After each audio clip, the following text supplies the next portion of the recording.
Do you ever wonder if what we read in the gospel accounts about Jesus can be trusted? Have you ever wondered that, I wonder? It's a question that's a question that many unbelievers ask, and a significant proportion have decided that the answer is no. Now, often that's because they've never actually considered the overwhelming evidence which confirms the accuracy of Matthew, Mark, Luke, and John. But just as often, I suspect it's because they reckon that by conveniently declaring the gospel accounts to be unreliable, they believe they have freed themselves from what we read in these pages. In other words, they don't want it to be true because of the implications for their own lives if it is true. And I think that's a very common way of thinking amongst people today. And we must do all that we can to challenge it every chance we get. And I do hope that this little series will help us to do that, even today as we look at these opening verses.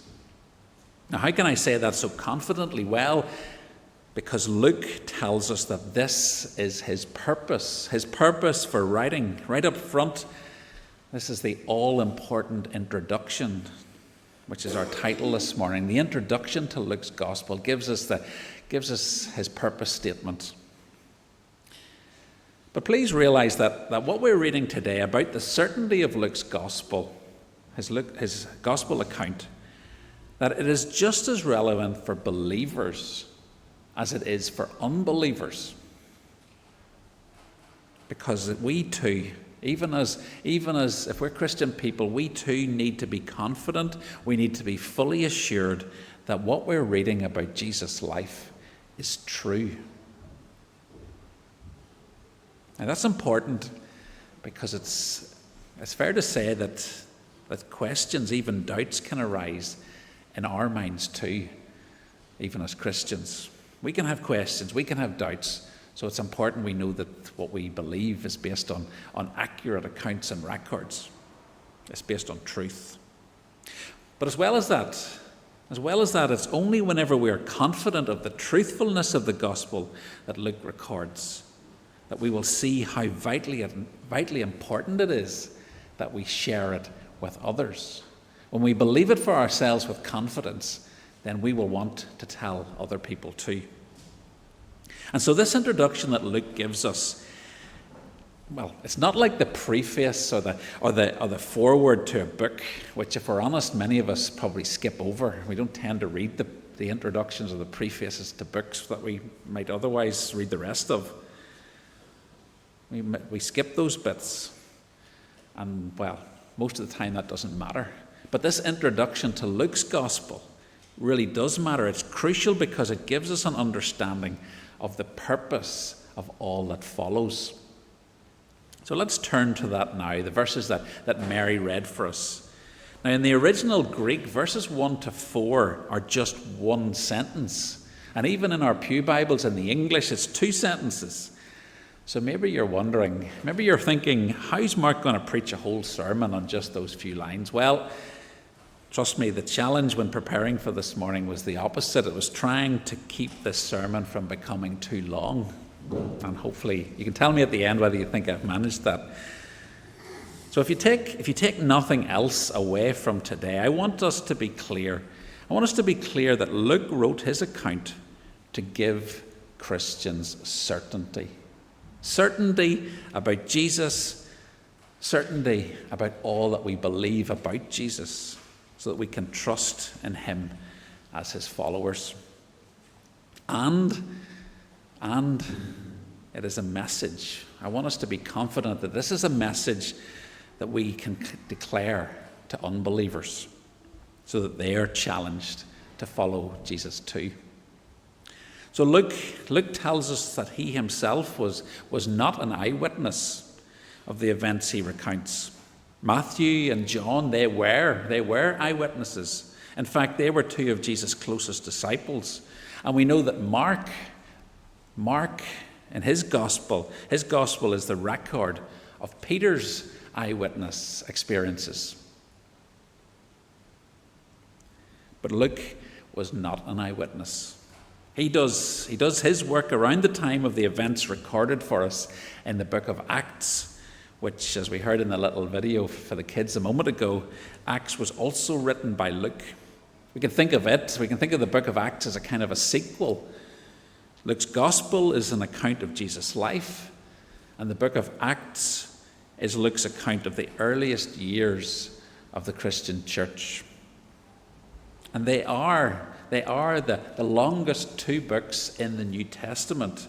And together they account for more than 1/4 of the New Testament, which is the largest contribution by any of the 8 or 9 authors who have given us the New Testament. Can anybody think who the second biggest contributor to the New Testament is?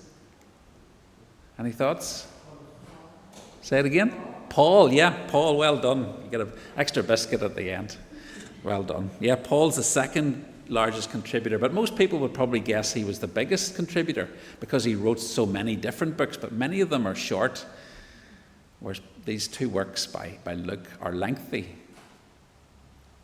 And both of them, Luke and Acts, were written around 62 AD or soon after that, not hundreds of years later, as skeptics would sometimes try to claim. No, written soon after the events which are described. In fact, the oldest manuscripts that we have containing this part of Luke, those earliest manuscripts date from between 125 and 150 AD, which is really, really early. And if you take a trip to Dublin to the Chester Beatty Library, there are manuscripts of Luke's Gospel from around 250 AD. So next time somebody tells you that the Gospels were written by the church, the institutional church, hundreds of years after the events, well, send them to Dublin and let them look in the library. They'll see the manuscripts there for themselves. Now, so from this book of Acts, we know that Luke was a close friend and a colleague of the Apostle Paul, traveling and ministering with Paul on some of his missionary journeys. Both the books written by Luke are addressed to a guy called Theophilus. That's a mouthful. And we see that in the first verse of the book of Acts, and we see it here in Luke's Gospel in this first chapter at verse 3, this verse 3 of his introduction. Now, the name Theophilus means friend of God. And we can be quite confident that he's a real person. Sometimes some attempts have been made to say that was just like a generic way of referring to anyone who loves God. But no, we are quite confident that he was an actual person. But we don't know much about him. We don't know much except that he already was a Christian, a believer from a Gentile background, so not a Jewish background. And he was a believer who already taught about Jesus, but he needed reassuring about the certainty of what he believed. That's there in verse 4. He was possibly a Roman official, and we can also assume that he was probably reasonably wealthy, because he was Luke's patron. In other words, he was the one supporting the writing of these two books. And he was the one responsible for ensuring that these books written by Luke, that they were copied and distributed throughout the Christian world at that time. Now, apart from that, the only other thing that we know is that he has the awfulest name in the New Testament. Sorry, you're all a bit slow. He has the awfulest name. Anyway, no, that was a joke by R.C. Sproul, which I obviously didn't tell very well.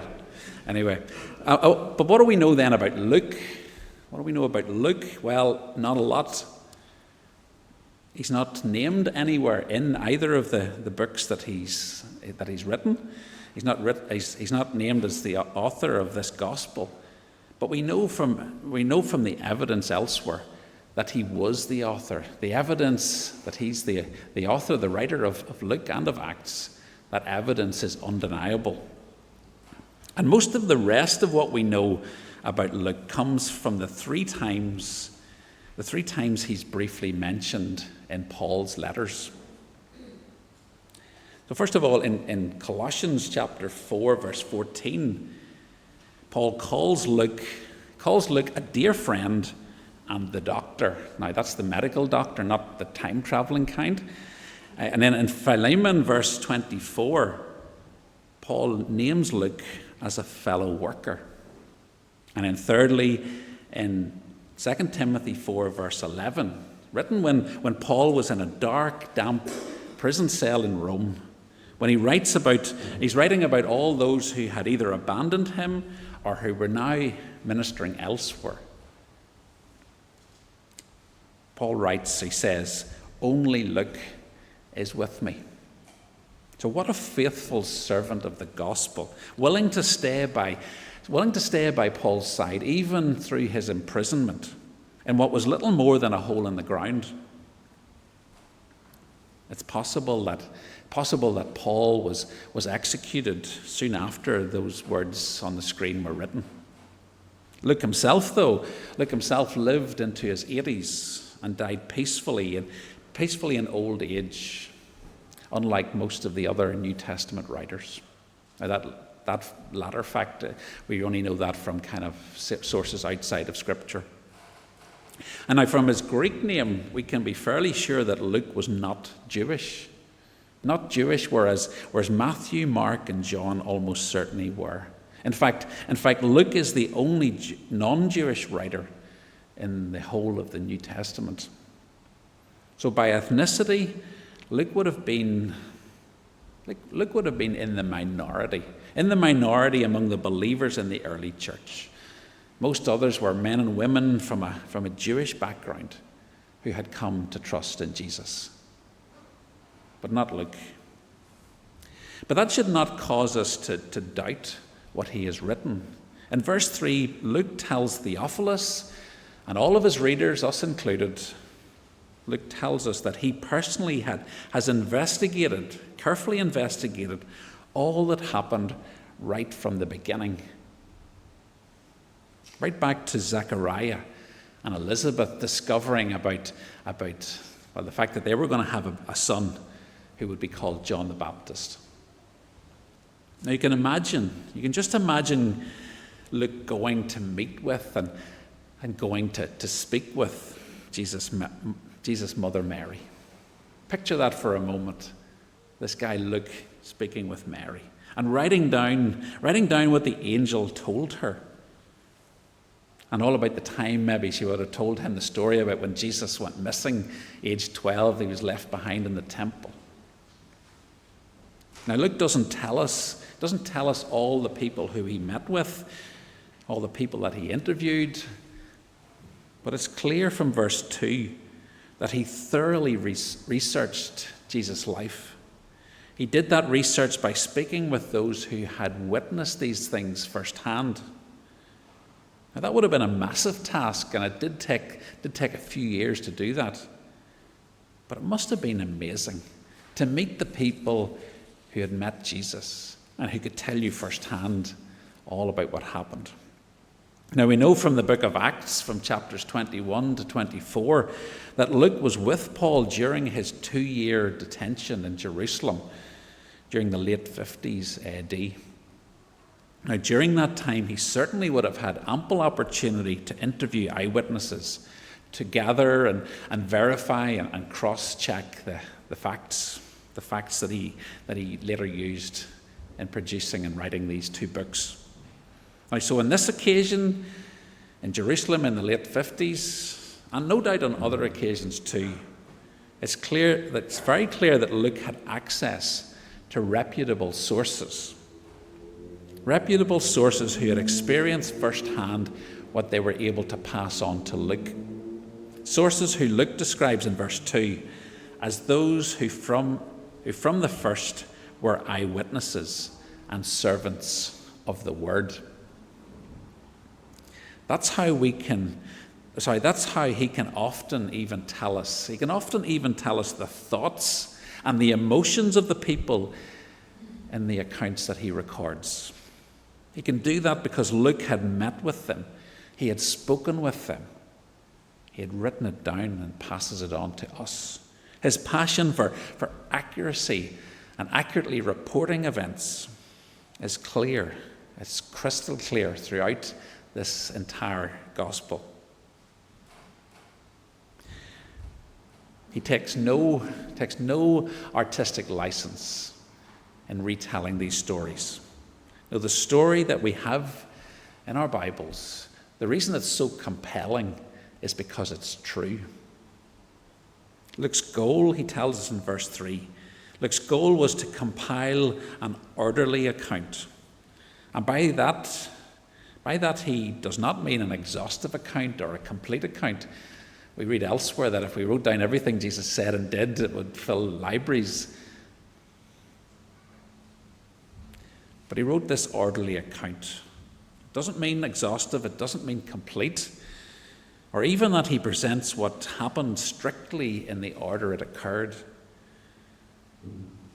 but that he presents the facts. He presents the facts in a way which makes clear their significance. This is what we need to know, and this is why we need to know it. He makes clear their significance for God's plan to rescue sinners, and always to serve the purpose of reassuring us of the certainty, the accuracy, the truthfulness of what these events teach us. So Luke is he's not just an excellent historian. He's also an outstanding theologian. In verse 1, he tells us that many others have undertaken to produce faithful accounts of what Jesus did while he was here on earth. He's referring certainly to the accounts by some of the other gospel writers, some of which were completed before Luke's. For example, he's almost certainly talking about access to Mark's gospel. He's also possibly referring to other written accounts which are now lost to us. Accounts by Christian people, but which were not intended by God to be part of his written word. Now, Luke he's not running down the efforts of others. He's not bragging about his account being better than theirs. Nothing like that. Instead, he's pointing to this shared desire to pass on the truth. That's the reason why all of these others had written, and it's the reason he has written too. This desire, this passionate desire to pass on the truth. Not rumors, not hearsay, not religious propaganda, but the truth about Jesus. He wants Theophilus and all of his readers to know that what they have been taught about Jesus is true. It can be believed, and believed with confidence. Now, going back to Luke, his standing as an historian, in preparing for today, I've read repeatedly about just how well respected and how accurate his work has been proven to be. It's far superior to many non-Christian histories from that time which have survived. There have been many unbelievers who have attempted to disprove it, and some have become Christians in the process. They've been convinced by the evidence and convinced by the words that Luke has written. And archaeological discoveries just keep heaping up evidence to support what Luke and the other Bible writers have written. There was a time, in fact, it seemed that you couldn't turn over a spade of soil in the ancient Near East that didn't produce some evidence to back up what the Bible teaches. So as we embark on this series in Luke's Gospel, we can be confident that what we're reading is true. These are not made-up stories. And then very briefly, what are the main themes that we're going to see emerging? Well, I'm going to very quickly list 6 which appear over and over again in Luke's Gospel, and which you can look out for during this series. You can tick them off as we go along, and some of them you'll be ticking off again and again because they keep recurring. Now, I have to say I found this list in a commentary by a guy called Mike McKinley.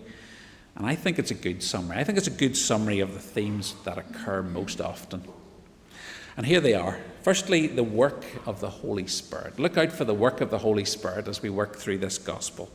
Secondly, the importance of prayer. This is seen in Jesus' own life and prayerfulness, in some of the parables he told, and in the repeated encouragements that Jesus gives to his disciples and his followers, encouraging them to pray too. Thirdly, the joyful praise of God's people.